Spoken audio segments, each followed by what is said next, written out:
Are you live? Hi, everyone. We are live. Welcome back to the Combo Couch. I'm Fiorella, and I have a special guest today. Her name is Joy Marie Mann, and she is part of the Real Progressives, and many of you know her and watch her, and she's awesome, and she's savage. And we are here to be savage together. We're going to Yes. discuss a lot of things that are on the minds of everybody and a lot of things that people are trying not to talk about to not get into fights, but we're going to discuss it because we're savage. Joy, thanks for being here. Thank you so much for having me. This is so exciting. Let's start off by talking about what you think of the election results nationally. Do you see that there was this blue wave that many people are talking about, or do you think it was more of a splash? Well, a viewer on last night's show, I had Ron Placone back for a third time, and a viewer started hashtagging blue squirt. And it made me laugh a lot. I know, it's crap. But at the same time, I'm like, that's kind of right. It was just like, it was the buildup of 2 years of, oh, but we're going to have a blue wave, and it's going to be so awesome. And oh my God, everybody's going to vote blue no matter who. And then how many, Dems lost by this much. So it's Yeah. like, I don't know how much of a wave that is because, yes, we had some victories, but at the same time, it was not comparable to what people were saying it was going to be. Exactly. I think a lot of people in the Democratic Party are in denial. They wanted to feel optimistic, like this is a blue wave. It really wasn't. I agree. It was a squirt, a splash. I am very glad that we did make progress in the House with Alexandria Ocasio-Cortez, Sarah Inamorato, Summer Lee, many of the other first-time females of color in our Congress, the youngest females in Congress. I think that's awesome because it's new blood, and many of these women were very leftist and very progressive. So that's another thing I want to discuss, right? The people who won, Joy, don't they seem to be the people that are actually running through with Medicare for all, running through with the issues people are Yes, concerned about? absolutely. They don't waver. Yeah. They have fighters because we see fighters in them.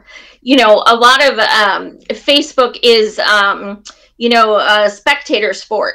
It's a lot of posting and it's not a lot of canvassing and phone calls Exactly. and stuff. You take someone like Alexandria, and when I had her on my show, she's like, I have hundreds of volunteers just, and I'm like, holy shit, I haven't seen this since Bernie. Like, Yeah, this girl has real supporters. That's why she won. Not just exactly. because she's great, but because she had the people backing her. So yeah, that being said, she could stay true to her message. And same with unfortunately Sarah Smith didn't win, but I freaking love that girl. Me She's too. amazing. And she had the same kind of following, just kicking ass, and she didn't waver for a second. Not for a second. So I think it's kind of the bipolar opposite of Andrew Gillum, but I digress. Yeah, let's talk about that. A lot of people are scared to even criticize him or criticize anything, but let's be real here. Andrew Gillum had so much progressive support. In fact, he had college students rallying for him at the University of Central Florida when Bernie came out with him. He was running on Medicare for all. As soon as he gets that popularity, bam, he backs away into protecting the ACA. He backs into this corner of terrible foreign policy, supporting a regime change, corporate pro-war agenda, and then he loses. And by the way, my parents who live in Florida told me that Bernie Sanders and Gillum were supposed to appear together again about a week and a half, 2 weeks ago, and Gillum no showed and sent someone else instead. That's why you didn't hear about it in the press. And that says a lot because instead of hanging with Bernie, who would completely propel him up there. I mean, Bernie stood behind many candidates who won. And instead of doing that, he went and hung out with Debbie Wasserman Schultz, who is like one of the most hated women, or Hillary Clinton, the other most hated woman. So what strategy that Mm-hmm. was? It was a failure, and I think it cost him the election. Absolutely. People in Florida will jump on you like crazy if you say anything about him. But, Mm-hmm. I was like, I'm going to prove my point. And I started doing research about the polls before and after. When Bernie endorsed him, that dude was up. I mean, like up, more up than he ever was. The second he announced Hillary and Debbie Wasserman Schill, Mm-hmm. less than 50%. Yeah, It made that noise. Like it was like, it did. that dude, that's why he lost. People don't want to acknowledge that. It's always, well, and I don't doubt some of it was racism. 100%. Absolutely. But that's not the only reason. That's not why. Exactly. He came out with a badass progressive platform in the primaries, and then we found out we were duped. Mm-hmm. That's why, because he wasn't legit, he wasn't genuine. Exactly. And yeah, you can't really trick us for long. I mean, we've been through the ringer, so we know what, when we see someone that's like, hold your brakes here. And, he was one of them. And another candidate that was kind of controversial in that sense was Beto O'Rourke. That's another candidate you can't even touch. You can't even talk negatively about because he was running against Ted Cruz. And because of his previous ties to his previous money that he had from corporations that were actually hurting the Latino community, by the way, in previous years, I was very iffy on him. And then he also was one of the ones that was dancing around Medicare for all Yeah. when initially he was full on supporting it. That's why I don't trust candidates who, right when they're running, they say everything that's right, but then as soon as they win, they turn around. And if a candidate isn't going to be truthful from the beginning, it's very hard to keep that trust. And sadly, I think Beto's was a combination of the racism, of the rigging, and of the fact that he didn't stick to, hey, we're going to do this. And, there's always that argument, Joy. I want to ask your opinion. Like, can a leftist candidate, a true leftist candidate, win in a state like Texas or Florida? Yes. Absolutely. What people see for the most part is that what they're dealing with now is not working. It's not. They are poor, they are hungry, they are tired. They have to work multiple jobs. They can't afford health care, they can't afford childcare. And you bring in this person, and whether you think it's super feasible or not, they bring you hope, you're gonna vote for them. Right. It's that simple. What about Republicans for Bernie? There were so many Republicans who switched to Dem to vote for Bernie. That Bernie's platform is not Republican at all. It's the opposite. But yet he brought them out because he's radical and he says things that they've never heard. So if you bring that, absolutely, I have no doubt. 100%. I 1000% agree with you. And I think a lot of people are missing the point. When we are talking about these candidates that failed, we're not doing it to bring people down or even just attack the Democratic Party with no constructive criticism. What we're saying is that we need to learn from what these people are doing wrong and that the Democrats can't get through their head. If you continue running centrist and moderate candidates, you are going to lose to Republicans, and we will have another 4 years of Trump. And that goes for congressional races as well as the presidency. We're not going to see someone lukewarm that doesn't excite the people go and win. And by the way, you said something about Bernie talking to Republicans. Bernie talked to Republicans. He talked to anybody. The problem within some of the liberal Democrats is that they refuse to talk to people who disagree with them. They all make blanket statements saying every single person is a racist or every single person's like this. They don't talk to that side, and boom, here we are, very divided and likely to lose if we don't change that tactic. That's obviously not working, And Yeah. I mean, you voted against Hillary, you're sexist, you're a misogynist. Yeah. How about she sucks? How about that? How about she's a warmonger? How about she cheated? How about she's an evil person? How about those things? Yeah. I mean, how about Haiti alone? How about that? Yeah. When I was at Occupy DNC, I met a group of Haitian women who were there to protest her and explain to people what she did to them. And it just like, it was so heartbreaking. They're like, we never got a penny. She raised, millions and millions and never gave us a penny. And we're sitting here without houses and food.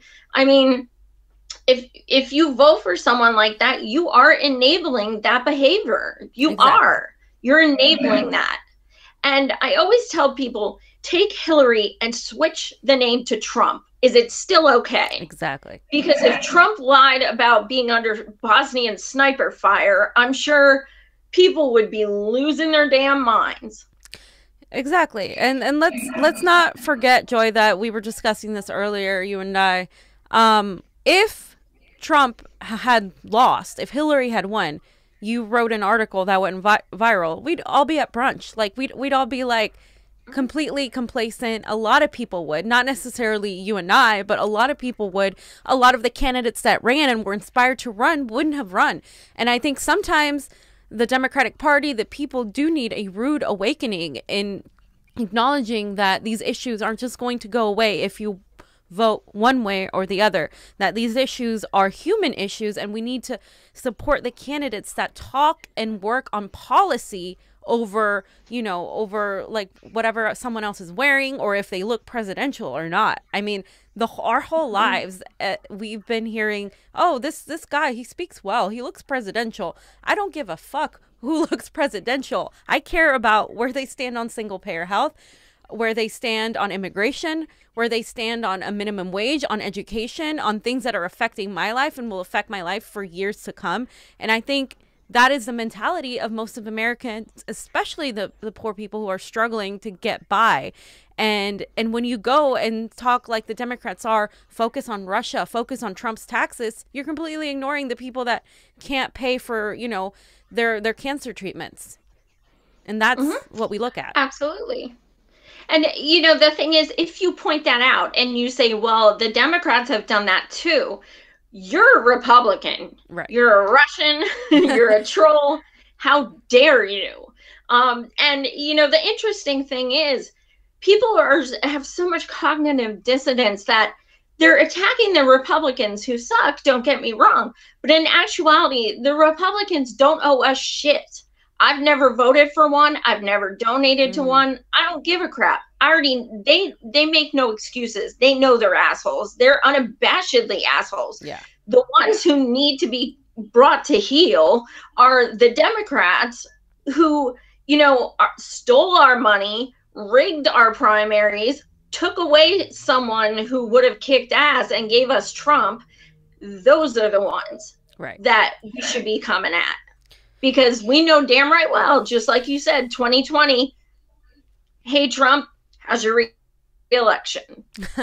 Exactly. And again, like with the Trump deranged syndrome, and I'm sure you've seen it, where people just focus on Trump. And that's a manipulation, again, by the Democrats and the Republicans playing with people's emotions, with people's lives.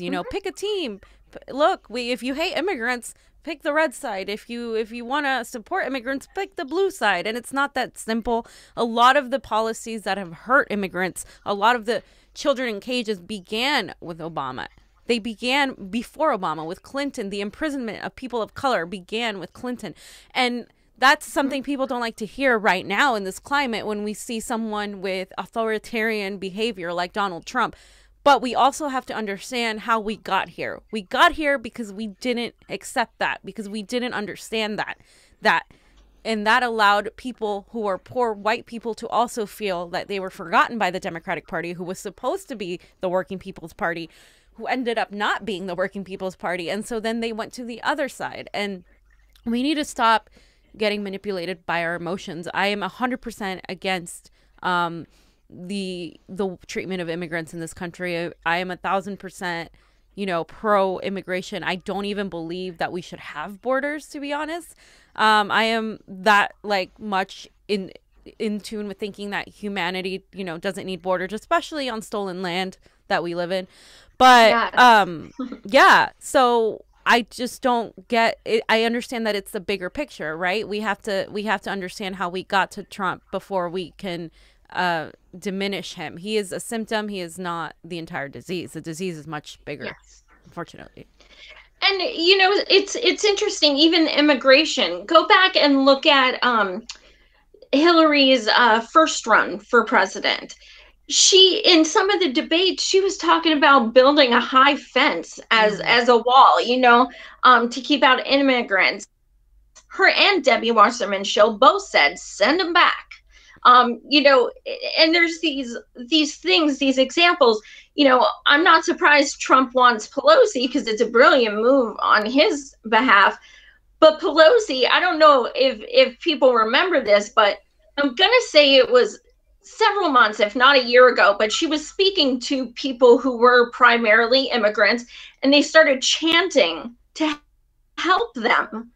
And she was yelling at them and then stomped off the stage before even finishing her speech. Yeah. That's not like, okay, look at Bernie. Here's two girls talking about Black Lives Matter, and he steps back and he lets them talk. That's what you do with people of color. You give them a voice. Exactly. But she didn't. She had a hissy fit and walked off the stage. That's not, I don't want them representing me. So no, she's not Trump, but look at her.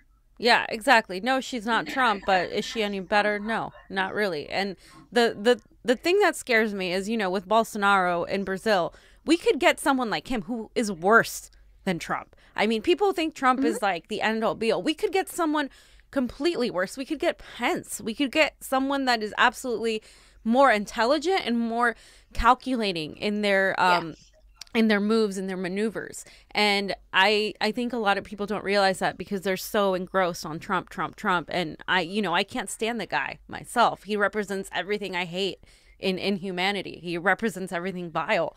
But because I don't want a repeat of that is why I think we need to understand what we're doing wrong. And another thing, when you go like Pelosi and talk about bipartisanship with some of these people that what does bipartisanship mean? Does that mean you're just going to give in and have no spine like the Democrats have been doing for the last few years? Or does it mean that you are actually going to push your issues and, and stand with the people? And I don't think that's what it means. By bipartisanship, she means, oh, we're just going to pretty much let them do what they want. And I'm going to get a pat on the back. I'm going to get endorsed and for speaker. And it sucks. She's got to go. 100%. People like her have to go. And speaking of Pence, it's so freaking frustrating. I want to shake people when all they do is talk about impeachment.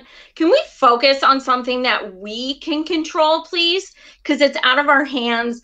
Also, they think this impeachment shit is like someone's going to swoop in to the Oval Office and pick him up and he's going to jail and that's it. Well, Bill Clinton was impeached during our lifetime. Okay, yes, a different thing. But we watched it play out. It was a trial and he served during it and he still served 8 years. So instead of focusing on something that might not even happen, can we focus on working with what we're being given now? Yeah, people just want the satisfaction of seeing him like defeated, and I get it. I mean, I'm not gonna cry if he's impeached or anything like that, obviously, but I just think like that is not productive. It's not productive. We need to focus on getting Medicare for all to people who are dying. We need to focus on the fact that Prop 10 in California failed to pass by 60 to 40%. Like that is ridiculous. Incredible. It's incredible. People can't pay their rents here every single day, and their Wall Street is pouring money into propaganda, into tricking people, into changing the wording of everything just so people vote no on it. And and that is something we need to focus on. We need to focus on getting people back into the economy and working. And those are the things we need to focus on. If we're focusing on getting rid of Trump, we're just going to continue empowering their base instead. And unfortunately, I feel like that the Democratic Party hasn't really learned their lesson. What do you think? Do you think they've learned their lesson?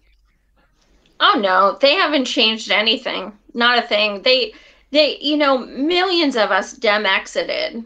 I don't see them trying to get us back. That's for damn sure. They told us our votes are were wasted. And then apparently we're the ones that cost the entire election at the same time. I'm not sure how that's possible. Yeah. But, we're either garbage to them or ignored. So, they've learned nothing. They're still cheating. They're still belittling us. They're still saying we want ponies, and F that. Exactly. And let's talk for a minute about how we're seeing a lot of blaming again on third parties, again on Greens, again on people who are independent or no party preference. We're seeing a lot of these people get blamed. And that's a problem because we need these people. We need third parties. We need a third party. I think on my Facebook, there's been so much bashing, like, on Tim CONVO, like, oh, Tim CONVO lost because he ran as an independent, and running as an independent and third parties, it's just not possible, you guys. Like, you're not helping. No, bullshit. No, they're actually helping push the Democratic Party to the left and to hold them accountable. That's exactly what third parties and third cadres are there for, and you need to reach out to them as Democrats, as Dementor people, because without them, you are not going to get that revolution that you think is going to happen. There is no way. Like, what do you think of that? Because I'm angry. Absolutely. Absolutely. I am such a proud independent. I don't answer to anyone. I don't want the label Dem, because the Democrats have no democracy. That's in the name, but no, it's not. I am independent. I vote the way I want to. I stand for what I stand for. And you're totally right. We have, I always say that to the guests I interview. Even if you don't win, you are pushing who you're going against to, in debates, you're bringing up stuff like Medicare for all, and they're pooping their pants 2 feet from you because now they got to address it. So it's all advantageous regardless. As far as, blaming, third party, people need to get a calculator, because they did not cost the election. And, when 90 million people stay home, how about it's the fact that they were that uninspired that they said that it's okay if Trump wins because I can't vote for her. That's how uninspired they were. So how about giving us candidates that people can actually vote for? And, something that really, really touched me was when I was in Vermont, to stop Bernie for the 10th time, he did a town hall, and it was for immigration and voting. And there was a huge group of immigrants right in the front, and it was so touching. They were all in like African attire, and they were so beautiful and so warm, and they were just hugging everyone. And this woman spoke, and, she was talking about how when she was, when they lived in Africa in a certain section, they were not allowed to vote. They were given one person. That's who you vote for. There's one position. It's one person. You don't have any choices. Then she comes here and she says, I don't understand vote shaming. You have choices. It's beautiful. You can use your voice. You can go with your heart. You can choose who you want. Yeah. And telling someone how to vote is not democratic, and it's entitled, and it's spoiled, it's privileged. And it's just, I got goosebumps thinking about it. She was so inspiring, and that makes so much sense, because I've been against vote shaming for years, but when she put it that way, I was like, holy shit, that's such a good point. Like, these people only have one person. They don't have a choice. And then we look spoiled as hell because we're like, you have 4 choices and you didn't pick the right one. Yeah. Well, I didn't pick it for you, but I picked it for me, and I'm okay. You say, like, okay, I didn't vote for Hillary. Did my state lose by 1? No. So shut the fuck up. What's the matter? They wish that they could get in the voter booth with you and push that button, because, like, and you got to say, what did you do to get them elected? Exactly. Did you just bully people, or did you canvass? Because I know when we wanted somebody, we canvassed, we phone called, we held marches, we did rallies. I mean, we worked ourselves to death. But then they're going to sit there and be like, it's your fault because you didn't vote for her? No. You're undemocratic, as if that's the way you're thinking. And I see it again. I see it happening in 2020.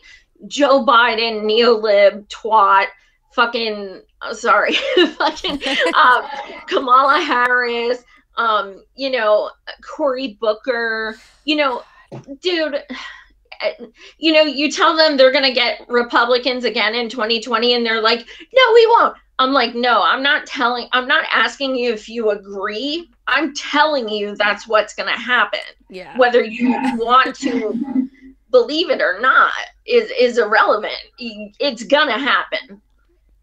Exactly. Do you agree with that? Are you scared of 2020? I'm not scared anymore. I'm just, at this point, I'm angry because I just don't, I'm iffy about the left coming together. They are so divided. And I'm talking about the left. I'm not necessarily talking about liberals who still think that voting for corporate candidates is the solution. I mean, at that point, you're just a lost cause. Obviously, it's not working. It hasn't worked for years. Obviously, this is why we have Republicans in power now. Yes, we control the House, but they control the Senate. And, and we don't control the House by a lot either. So let's be honest here. And I think we need to start looking at the fact that if we continue to let this Trump issue push us more to the center in order to defeat Republicans, if that's the reason why we're doing it, we are going to lose, because that's not what drives people, defeating Trump. What drives people is what Bernie Sanders did.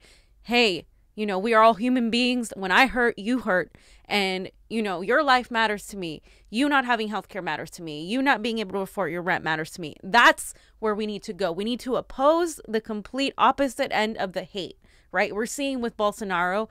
We're seeing with López Obrador in Mexico. We're seeing the two polar opposites. We're seeing the leftist, socialist, humanitarians versus the tyrannical, right-wing, fascist form of government. And the reasons we're seeing that is because that is the state of humanity. I think that is the state of where we're in. We're so, polarized because one side is good and the other side isn't. And we need to kind of have a revolution within ourselves and within our own minds and think, look, we're not going to win by telling people that they can't vote their conscience. We're not going to win by not working with our Greens, with our DSAs, with our independents, and even with Republicans who don't even like Trump.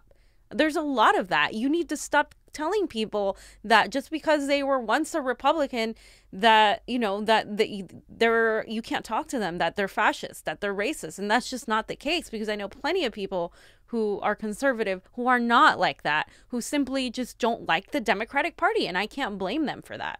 And so I think what we need to do is actually have this come together and have someone that was maybe a Green before run as a Democrat, as through DSA. That's what we need. We need to infiltrate in that way. But all I'm seeing right now is some of these people in California, these delegates and these progressives, blaming the third party. And then I'm seeing some of the third party not wanting to work with the Democratic people.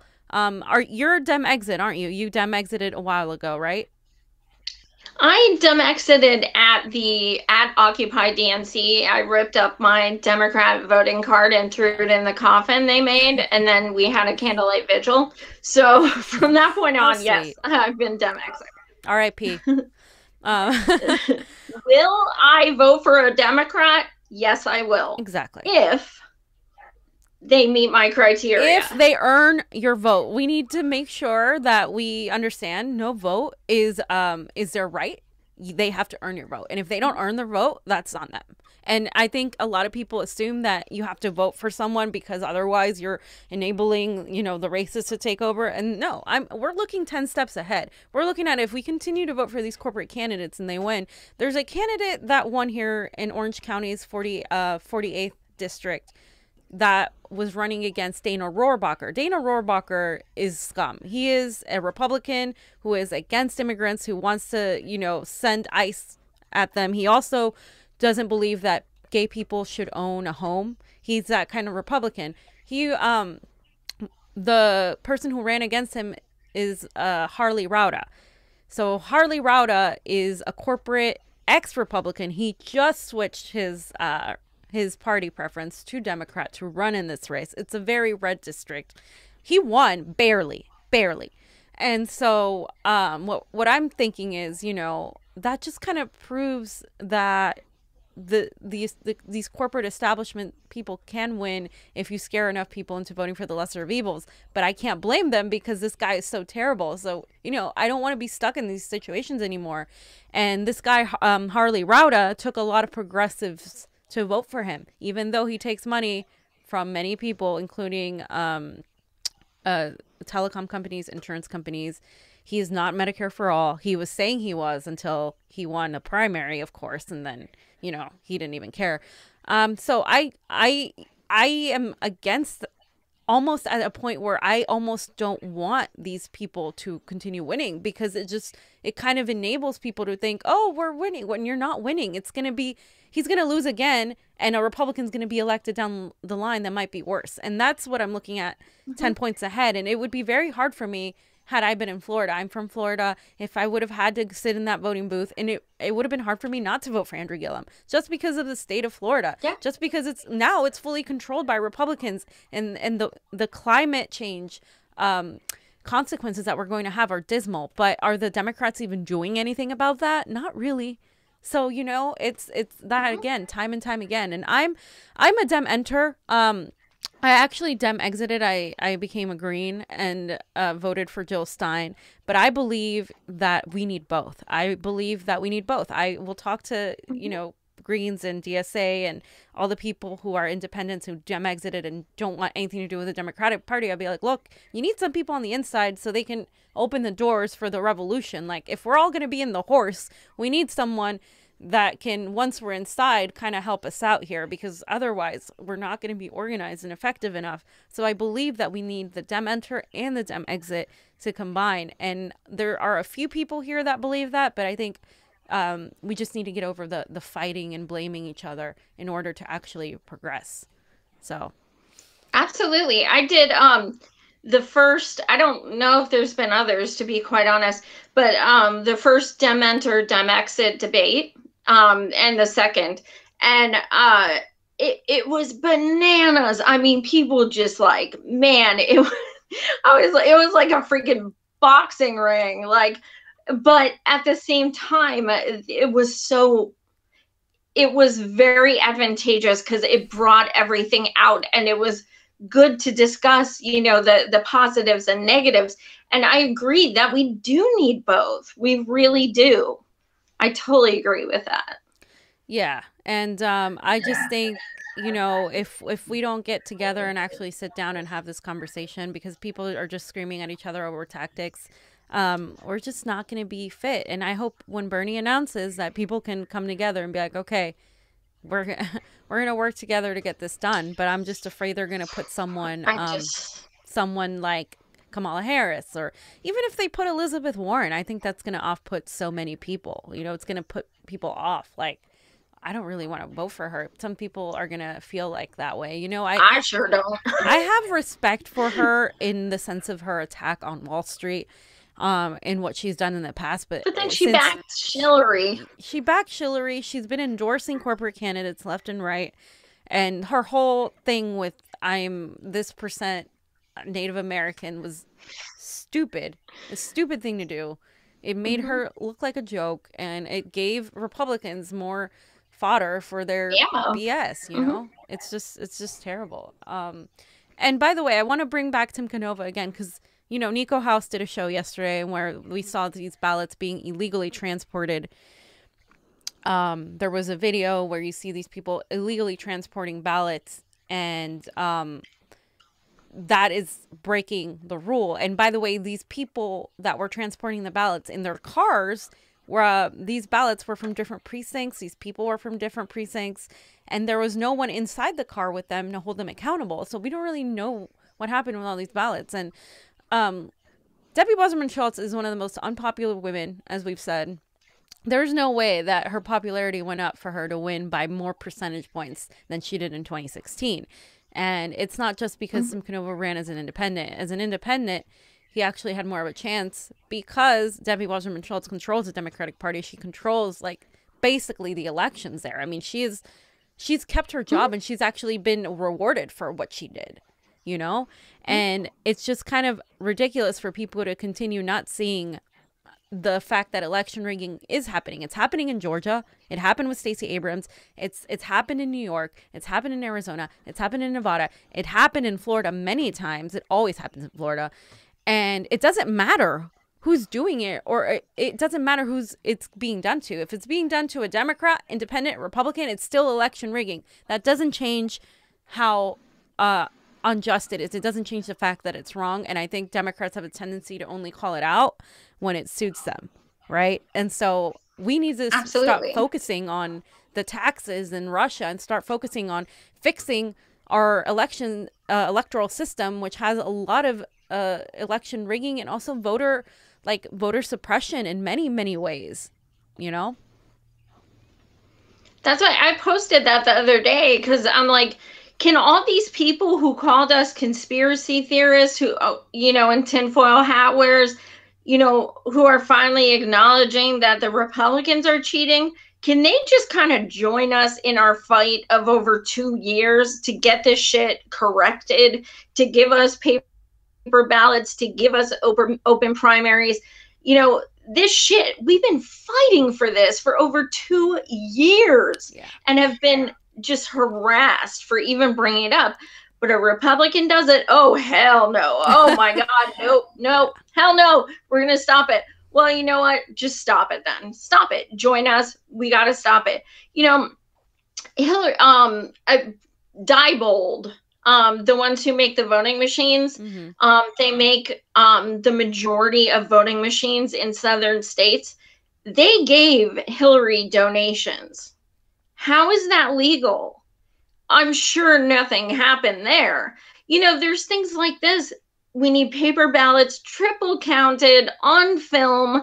Open primaries would have given us Bernie. There is no question. Yeah. Paper ballots would have given us Bernie. Like you guys in California, what, over 2 million no party preference, ballots in boxes?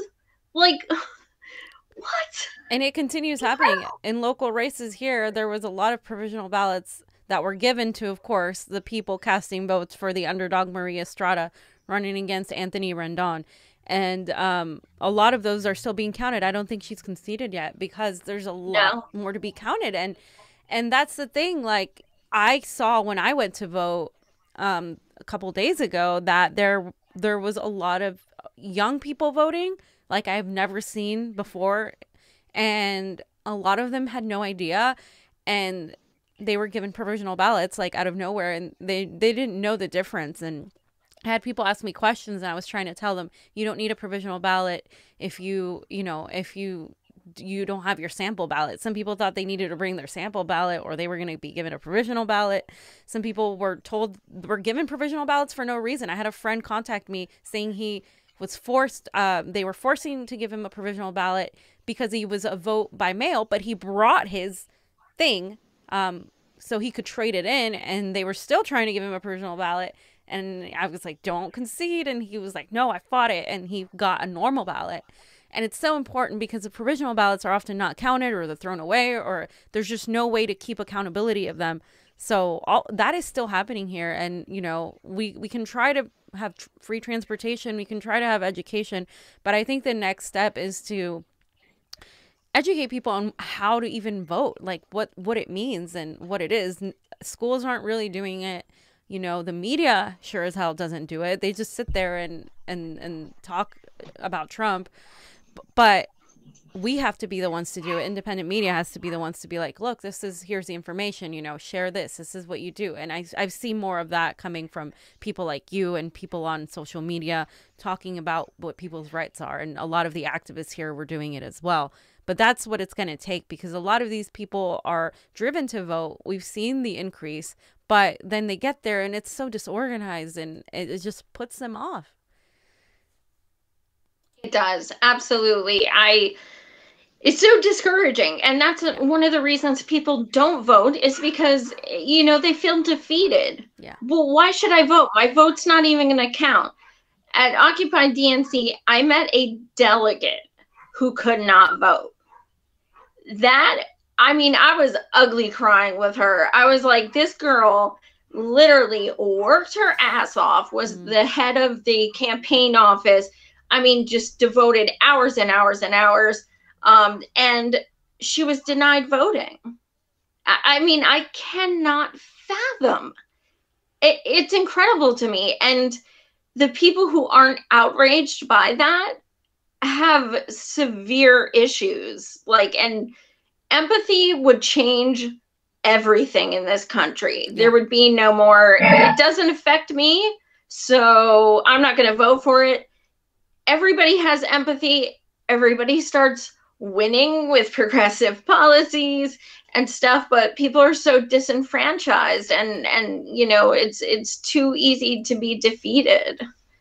What is the your next step is towards 2020? Like, what are your plans on, um, on dealing with Bernie running and next time?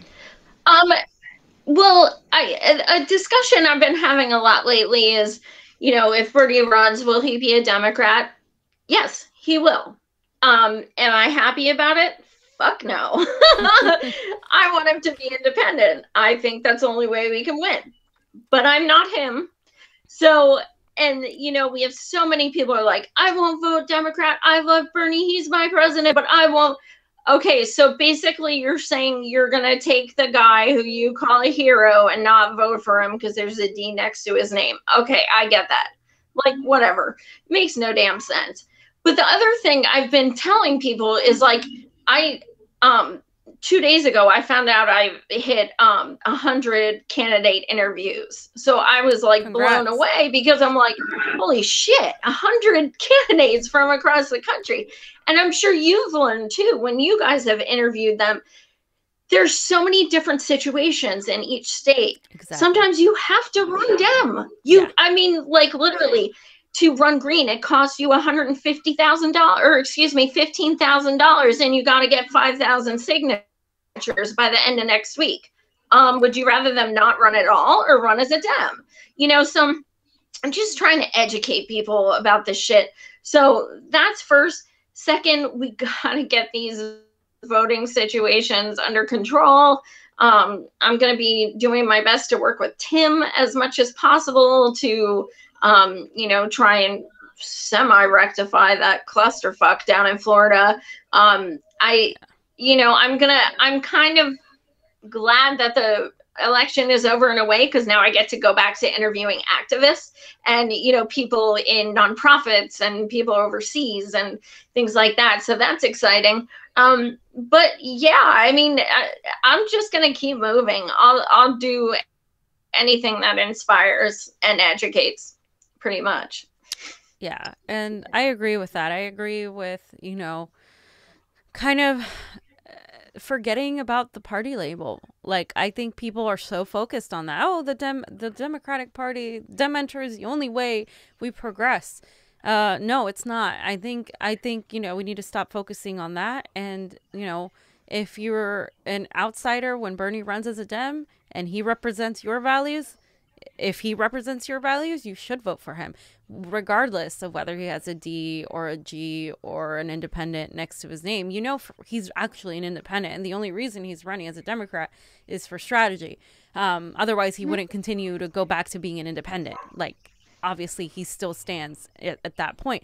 So I think paying attention to the D is it's not productive. Like, let's focus on the issues and see how, depending on the district, depending on the circumstances, depending on the opposing person, that's how you frame how to run. And Gail McLaughlin, she ran for lieutenant governor here in California. And I love her because she was endorsed by everybody under the sun.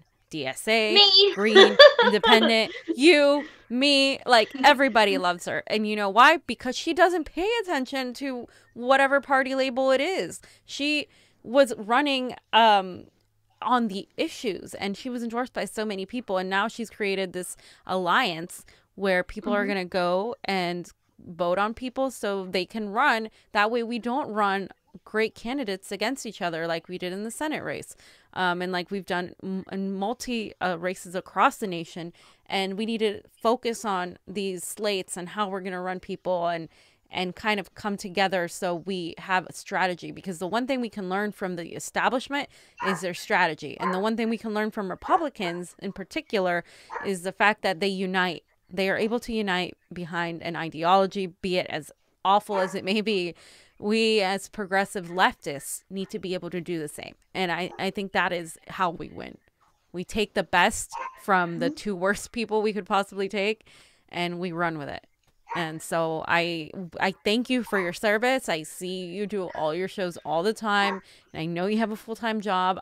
I know it's hard with independent media, and I think we need to be doing these shows more often with each other and building these coalitions with each other directly, because we all understand the same language. But now it's time for us to inform the people who don't get it, inform people who aren't involved, who feel like it's overwhelming. And that's how we win. We win by getting new people in, not just, you know, in our echo chambers. So thank you for being here and for all the work that you do. I know you had health issues. So I really do appreciate you, you know, and what you've done. Thank you. You guys as well. This is really amazing to, like you said, join and have a coalition of independent media. You know, I love, you know, having Nico on and having, you know, Ron on and things like that. This should happen more often. So I thank you guys so much. This has been amazing. And I love when people agree with me.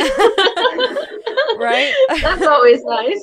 Yeah, it's been rarely happening. We're a little bit too savage for some people, but not savage enough for some, I guess. So you're always like in that outlier. But I genuinely believe like we can do this if we, you know, forget our egos and start focusing on the bigger picture. And we need each other for that. We need especially independent media who's always going to speak truth regardless. And, you know, you and I, we're not getting paid millions of dollars to sit here and regurgitate anyone's narrative. So it takes courage. So I do commend you for that. And I wanted to say thank you very much for being here.